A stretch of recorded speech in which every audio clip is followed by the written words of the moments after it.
বঙ্গ বিজেপিতেই NRC দরকার, অনুপ্রবেশকারীতে ভরা, ক্ষোভ উগরে দল ছাড়লেন রাজ্য কমিটির সদস্য। বর্ধমান পূর্ব লোকসভা কেন্দ্রে ২০১৪ সালে প্রার্থী করেছিল বিজেপি। তবে এরপর ধীরে ধীরে দলের সঙ্গে দূরত্ব বাড়ে সন্তোষ রায়ের। সেই সন্তোষ ভোটের বাংলায় দলই ছেড়ে দিলেন। শুধু তাই নয়, যোগ দিলেন তৃণমূলে।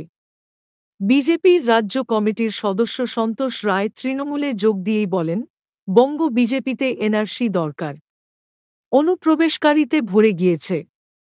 সন্তোষ রায়ের কথায়, পশ্চিমবঙ্গ বিজেপিতে এনআরসি চালু করা দরকার।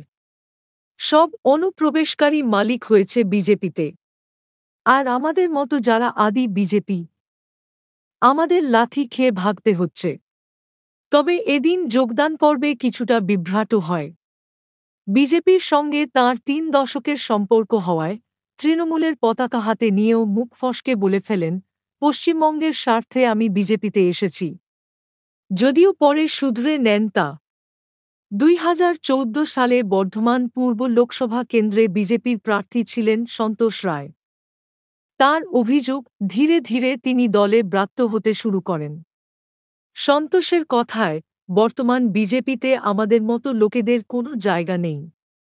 তাই মমতাদির আদর্শে, মমতাদির কর্মযজ্ঞ দেখে এবং ওনার সুদক্ষ নেতৃত্ব অনুসরণ করে তৃণমূলে এসেছি। আমি রাজ্য কমিটির সদস্য ছিলাম। ৩-৫ বছর ধরে বিজেপি করেছি। প্রার্থী করেছে ২০১৪ সালে। কারণ সে সময় আগের বিজেপি ছিল, নীতি আদর্শ ছিল, সভ্যতা ছিল। বর্তমান বিজেপিতে কিছুই নেই।